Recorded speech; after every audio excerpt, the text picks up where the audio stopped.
सचिन पुणेकर या नात्याने मी खुश आहे की अमित एंटरप्राइजेसची तू आज एंडोर्समेंट केलेली आहेस नुकतीच. काय विचारांनी केलीस? कारण म्हणायला गेलं तर तुझे बाकी एंडोर्समेंट नॅशनल मल्टीनॅशनल आहेत. अमित हा ग्रोईंग ब्रँड आहे, एस्टॅब्लिश ब्रँड आहे, रिलायबल ब्रँड आहे. तर तू काय विचारांनी अमितशी हे केलंस? माझी भेट पाटे फॅमिलीशी एक ऑलमोस्ट 5-6 महिन्याआधी झाली. मिस्टर किशोर पाटेंच्या मुलाशी ॲक्च्युली पहिल्यांदा भेट झाली, रोहनशी. आणि माझ्याबरोबर माझा एजंट विनोद नायडू पण होता.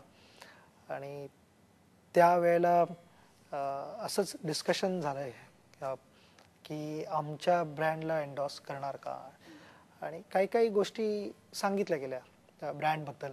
तर मला वाटलं की त्याच्यात आमच्या व्हॅल्यूज फार मिळतात एक दुसऱ्याशी. आणि एकदम सिम्पल फॅमिली, जे व्हॅल्यूजना रिस्पेक्ट करणं आणि जे कमिट केलेलं ते फुलफिल करणं, आपल्या कमिटमेंट्स डिलिव्हरी करणं, जे प्रॉमिस केलेलं आहे ते देणं वेळच्या वेळी. आय थिंक या गोष्टी मला ऐकायला मिळाल्यानंतर मला वाटलं की आय थिंक ह्या ब्रँडबरोबर आपण कन्सिडर करू शकतो. कारण फार इम्पॉर्टंट असतं की ज्यावेळेला दोन माणसं एकत्र येऊन काहीतरी काम करायला बघतात, त्यावेळेला दोघांचेही फोर्स, दोघांची एनर्जीज एका डिरेक्शनला जाणं इम्पॉर्टंट असतं.